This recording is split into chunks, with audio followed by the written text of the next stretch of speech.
Is postmodernism dead? This is a highly contested question, not only within the relatively specialized philosophical discourse, but also the general cultural discourse.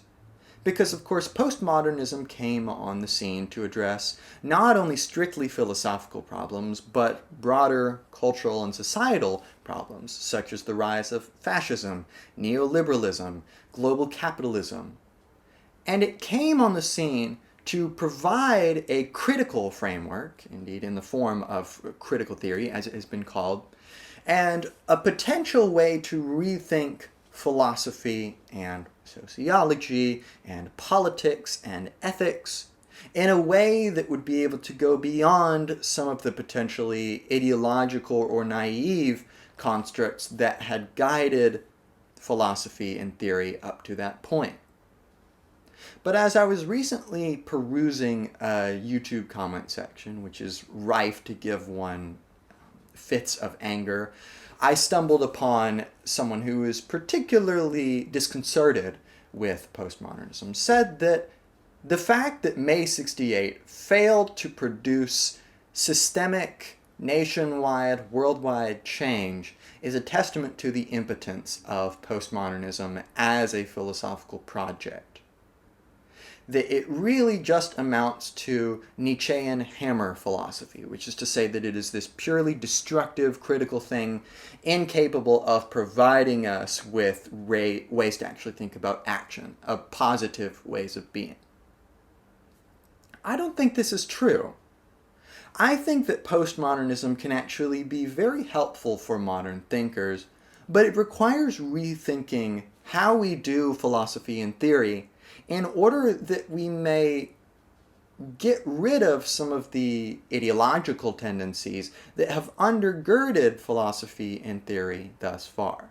And if we do that, we will actually find that there are nuggets of tremendous wisdom in all of these postmodernist thinkers.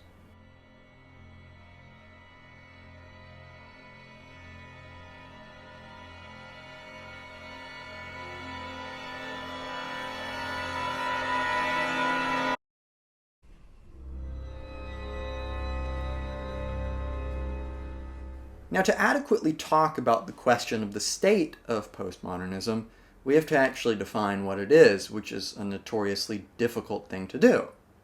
And it doesn't help that in the zeitgeist right now, there is a tendency to completely misunderstand or, in fact, strawman postmodernism. I'm thinking of pundits like Jordan Peterson, who seem to only be aware of Foucault and Derrida as the only postmodernist thinkers, and even then, the awareness of these two thinkers is either surface level or wrong altogether.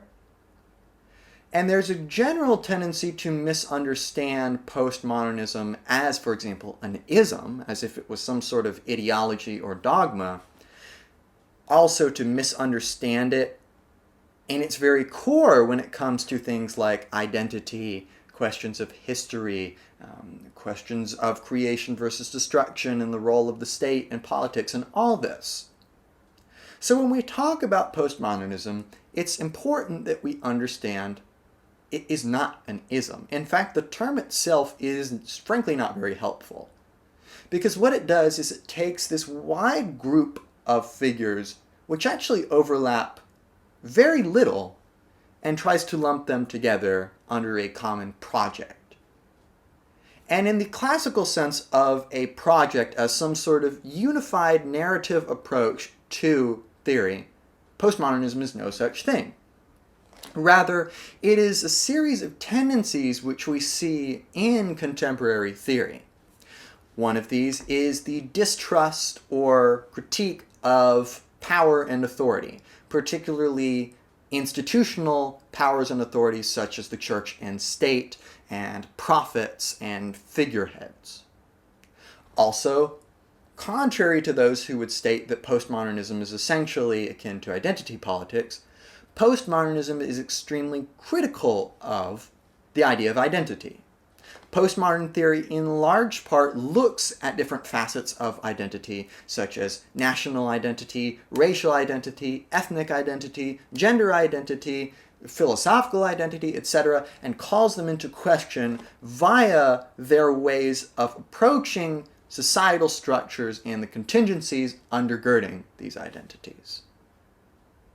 So as a result, we have a philosophical paradigm which is indeed, in the Nietzschean sense, a hammer philosophy.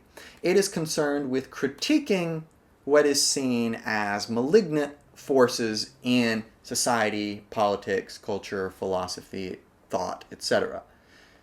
Principally fascism, neoliberalism, and global capitalism. And these, of course, have varying degrees of similarity. In addition to this kind of deconstructing approach to theory, right? It's trying to pull it apart and figure it out on the inside. It is also particularly privy to the contingencies that create things like societies. So looking at sort of societal structures, looking at discourses that allow us to make sense of different terms, actions, norms, etc., looking at the ways in which power runs through these systems and structures and discourses to allow for these actions, norms, etc.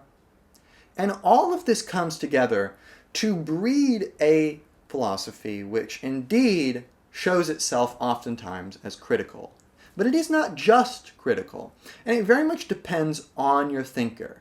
I think if you want to understand this difference between a critical, destructive hammer philosophy and that of a positive, affirmative, constructive philosophy, we have to go back to Friedrich Nietzsche. And for Nietzsche, he saw every creative act as beginning with destruction. Because anytime you act, you are presupposing a number of norms, of moral frameworks, of philosophical and metaphysical frameworks which undergird your action. And Nietzsche thought that if you actually want to be creative, if you want to make something new, if you want to wrest the reins of your own will, it requires beginning by going out into the void, into the desert, into the wilderness, these are all different terms he uses, in order to carry one's own burden, indeed the burden of thought and action, and once there, destroy the tablets of values, as he says. And this is not a complete razing to the ground of the forest of values, so to speak. It's selectively looking at, okay, what values do I want to overturn today? What do I want to call into question? What do I want to turn into, as Deleuze calls it, a problematic? And to turn something into a problematic is not necessarily to say that our goal should be to find someone's solution for this problematic. But it means that we approach life and thought and philosophy as a problem to be understood and fleshed out through thought, through careful analysis. But Nietzsche does not stop there with just this destructive force, because as Zarathustra says in his Thus Spoke Zarathustra, I could only believe in a God who could dance. Which is to say, if we want to sort of become creative gods, in a sense, it requires dancing, frivolity. It requires a sort of childlike innocence with regards to the ability to create, to think of new solutions. One of the common phenomena that has been observed in psychology is object fixity, a functional fixedness, as it is called, where as one grows up and becomes older and older and older, you tend to use objects with a limited number of ways, right? You use a book to do only so many things. So you grow to be oriented towards it as being functionally fixed, that it has a limited number of functions, and as you increase in age, that functional fixity grows. But when you're young, You have the creative spirit within you, and partly a naive spirit of just not knowing what the uses are, to be able to experiment a little more. And someone like Nietzsche goes to great lengths to ensure that that spirit is affirmed, that in fact every act of creation is simultaneously an act of destruction and creation, of raising something to the ground and affirming new values, and new values which, importantly, are not obstinate and are not some sort of fixed framework. They are contingent like everything else, but they require sort of wading into the void and willfully being aware of the groundlessness of your philosophical project in the end. And this really carries into postmodern theory. Postmodernism is very wary of grand historical narratives. A key example of someone who holds to a grand historical narrative is Hegel. In Hegel's philosophy of history, there was a sort of grand understanding of all particulars as being part of this inevitable, sublating of contradictions and the development of history through its different stages, and capitalism will be overthrown by, for Marx, socialism, communism, in such a way where historical formal changes could be understood in advance. They could be laid out in a systematic way in which we could say, yes, once these conditions are met, we know for a scientific fact, scientific in the sense of the German Wissenschaft, right? Just a systematic study of something. This doesn't necessarily have to be your natural sciences. This could be sociology, philosophy, physics, biology, law, etc. And to look at these historical developments as being basically scientifically certain. Postmodernism views history and thought in general as very different. It is not a systematic approach, similar to Nietzsche, who is not a systematic thinker. He writes often very aphoristically and enigmatically, in a way where you get little bits and pieces of what you need. So it's not systematic, it's not formulaic, and this gets us back to the idea that it's not a project in the classical sense, and thus also not an ism. Postmodernism is not an ism, it's just a number of people who can kind of go by the label postmodern. But when you actually get into these thinkers, you read someone like Foucault, who is very critical of power, of kind of restricting of certain knowledges and ways of being, but also has a sort of liberationist tendency within his philosophy always.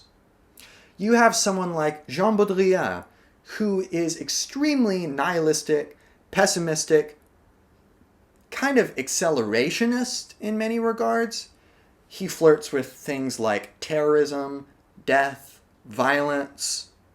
Then you have someone like Deleuze and Guattari, who are extremely affirmative and very Nietzschean in this regard, where sure they want us to call into question old values, but they are one of the kind of philosophical duos that is known for being revolutionary, or at least calling themselves as such. And my goal here is to show you that in fact they are.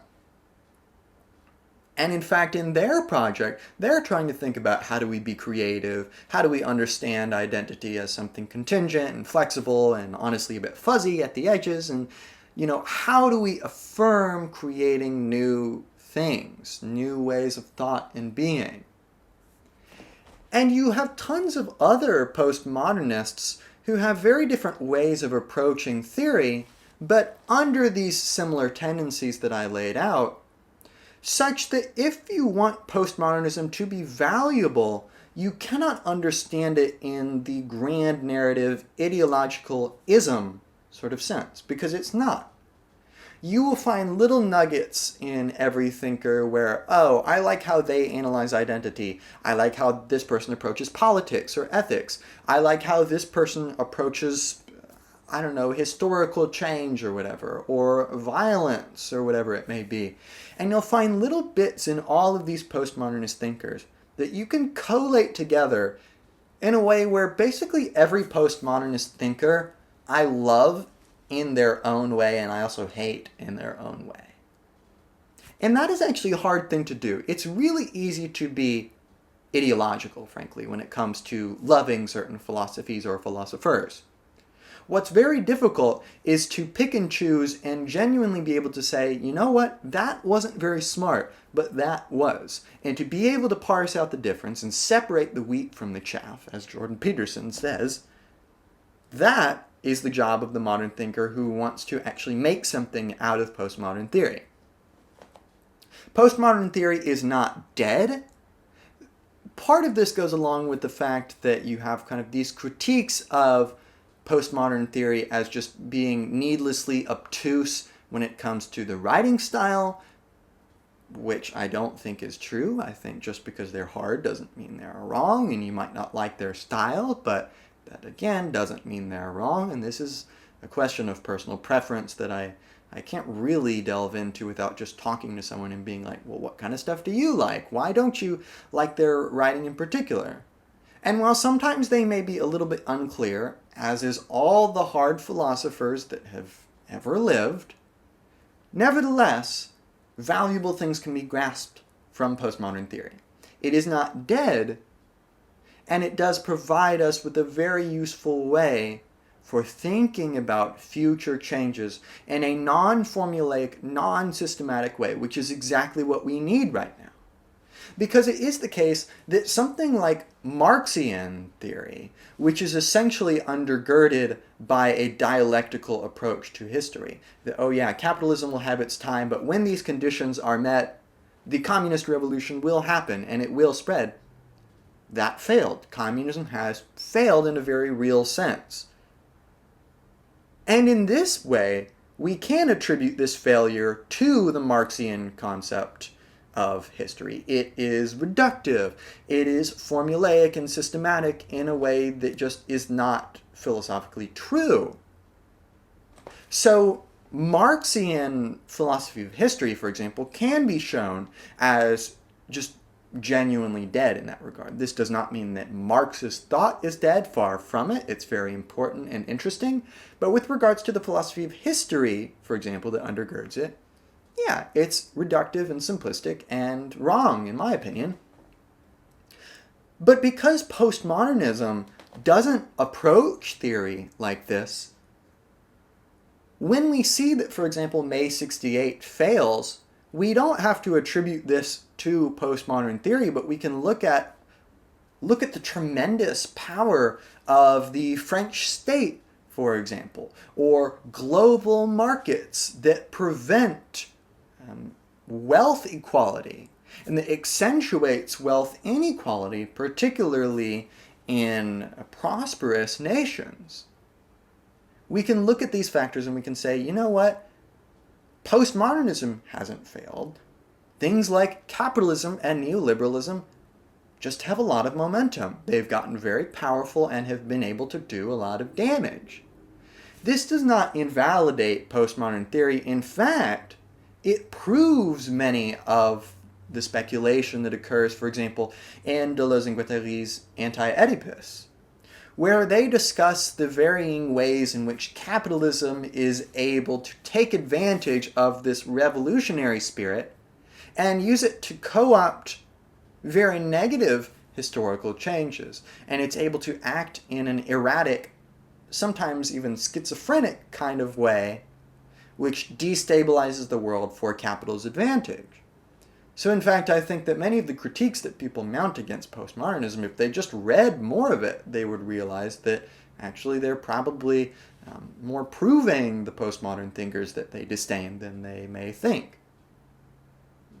So that being said, these are just some of my thoughts which have developed as I've kind of followed my postmodern philosophy journey, as I've learned different thinkers and started to like some more than others and in varying respects.